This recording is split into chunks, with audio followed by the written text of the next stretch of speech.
अगर आएगा, अंधकासुर आया था तो दुर्गे माता को भेजा, दुर्गम राक्षस आया था तो भगवती मां को भेजा था।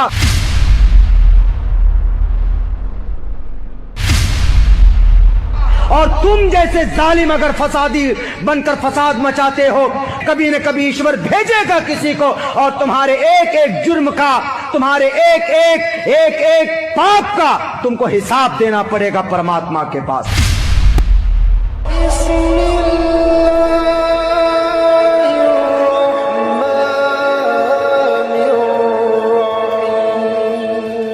चौदह 1400 साल से सबसे ज्यादा तेज फैलने वाला दीन जो है ना वो हमारा इस्लाम ही है। तो उसके मुखालिफ सारी इसी तरह उठेंगे ना। हिंदू मजहब को आए हुए तकरीबन 200 300 400 साल हुए, इस्लाम को आए हुए ठीक है जितने नहीं आप देखें, आप हिस्ट्री थोड़ा सा अगर जाने, ठीक है, तो सबसे पुराना जो मजहब है शायद ये हिंदुइज्म ही सबसे पुराना मजहब है। सबसे ज्यादा तेजी से फैलने वाला जो है ना वो सिर्फ इस्लाम।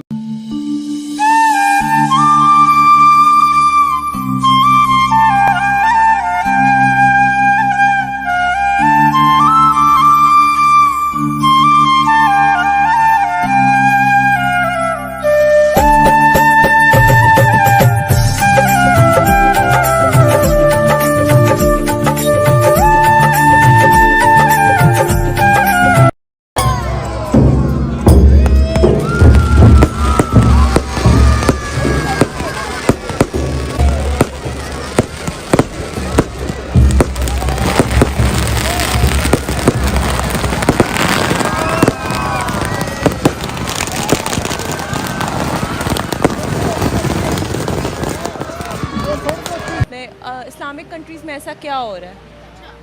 मतलब इस्लामिक कंट्रीज़ में वो कौन से इस्लाम की कौन सी वैल्यूज़ पे इतना फोकस कर रहे हैं जो हिंदू कम्युनिटी पे इतना फोकस किया जा रहा है? मतलब कि माइनॉरिटीज़ अगर किसी मुल्क में रह रही हैं तो उनके कोई राइट्स नहीं है। ऐसी बात नहीं है, मिनॉरिटीज़ के बहुत राइट्स हैं। उन राइट्स को फोकस करने की बजाय ये जो पूजा ऑर्गेनाइज हो रही है, पहले उन राइट्स को देखें, उन राइट्स को जाके पूछें, उस पर कोई वर्क करें, उस पर कोई NGO या समथिंग लाइक दैट, उस पर ध्यान देना चाहिए। बात बताएं, अगर हम कह रहे हैं कि ऐसा नहीं करना चाहिए, मुसलमान किसी नॉन मुस्लिम कंट्री में जाते हैं, वहाँ जाके शरिया क्यों मांगते हैं? वहाँ जाके ये क्यों कहते हैं कि हमें भी मस्जिदें चाहिए? बिकॉज हम लोग अपने रिलीजन से बहुत प्यार करते हैं और हमें अपने रिलीजन को प्रैक्टिस करने के लिए जगह चाहिए। हमें मस्जिदों में भी जाना होता है, हमें नमाज भी पढ़नी होती है, तो हम उस नॉन मुस्लिम कंट्री में जाकर हम एहतजाज भी करते हैं कि हमें मस्जिद चाहिए, हमें यहाँ पर शरिया चाहिए। उसी तरह से जो बाकी की मुस्लिम कंट्रीज़ हैं वहाँ नॉन मुस्लिम रह रहे हैं, तो ऑब्वियसली उन्होंने तो अपने रिलीजन को प्रैक्टिस करना ही है ना। अगर हम आज कह रहे हैं कि ये चीज़ गलत है, हिंदू देखे ना, हिंदू ये क्या है? हिंदू तो कुछ भी नहीं है। हिंदू तो अकलियत है। हिंदुस्तान नाम किधर से आया? हिंदुस्तान ये पहले यहाँ पर हिंदू थे ना, इनको फतह करने वाले हमारे सईरुद्दीन बाबर थे। उसके बाद यानी इसका मतलब देखें हिस्ट्री तो हमें माननी चाहिए कि था तो हिंदुस्तान पे। हुजूर अलैहिस्सलातु वस्सलाम आने से पहले सारा मुशरिकीन था, तो इसका मतलब हम मुशरिकीन को छोड़ दें। फिर इस्लाम आना होता है, इस्लाम के बाद कोई ना हिंदू होता है ना कोई मुस्लिम होता है ना कोई इस तरह, तो मक्का तो फिर मुशरिकीन का उनके हवाले कर दें। लेकिन हिस्ट्री को हम मानते तो है ना कि हिस्ट्री उनकी नहीं मानते, हिस्ट्री हम अपनी मानते हैं। यही नहीं, अभी और सुनिए। जहाँ पर एक दफा मुसलमान चला गया ना, वो मुल्क मुसलमानों का आगा हिंदुओं का खत्म हो गया। क्योंकि मैंने आपको पहले बताया है कि अल्लाह ताला ने ये खुद फरमाया कि ये जमीन मेरी है, और ये जमीन मेरी है, और मैं कलमा पढ़ने वालों के नाम कर चुका।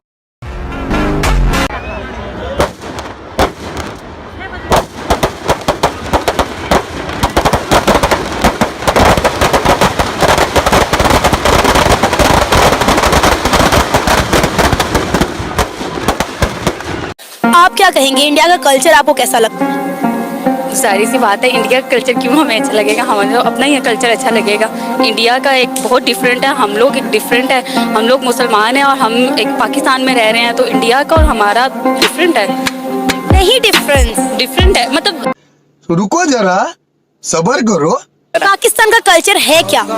पाकिस्तान का कल्चर पंजाबी देखें तो शलवार कमीज है, सिंधी देखें तो उनका सिंधी अजरक है, इस तरह से डिफरेंट है। कश्मीरी देखें तो उनके अपने ड्रेस हैं। लेकिन अगर कोई शादी में आ जाए तो हम उधर तो इंडियन लहंगे और इंडियन साड़ियाँ लहंगे पहनना पसंद करते हैं। हाँ बिल्कुल, शादियों वगैरह पे इंडियन कल्चर किए जा रहे हैं, फॉलो किया जाता है इंडियन कल्चर, इस चीज़ को हम डिनाई नहीं कर सकते। बिल्कुल। और कुछ ऐसी रस्में भी हैं जो हम लोग इंडिया की वो हम लोग यूज कर रहे होते हैं, फॉलो कर रहे होते हैं, इसमें भी है।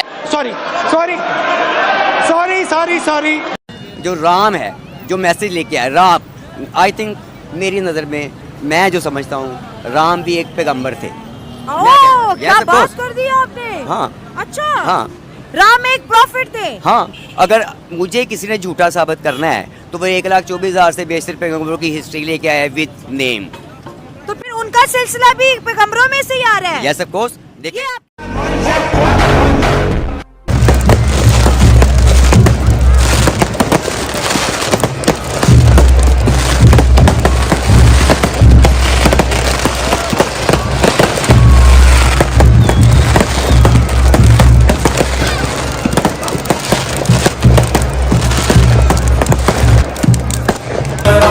देखिए, धर्मा जो होता है ना, धर्म, सनातन धर्म, वो हमें सभ्यता सिखाता है। एक बहुत बड़े गुरुजी ने बताया था कि आपके घर में अगर औरत की शक्ल में बेटी है, बीवी है और माँ है, तीनों से आप बेइंतहा प्यार करते हैं, पर उस तीनों से मोहब्बत करने का तरीका अलग होता है। तो वो तरीका कहाँ से आता है? वो धर्म से आता है, जो हमारे मजहब में नहीं है। हमारे मजहब में तो चचेरी बहन भी बीवी बन जाती है, चाचा मर जाएगा तो चाची से भी निकाह हो जाएगा।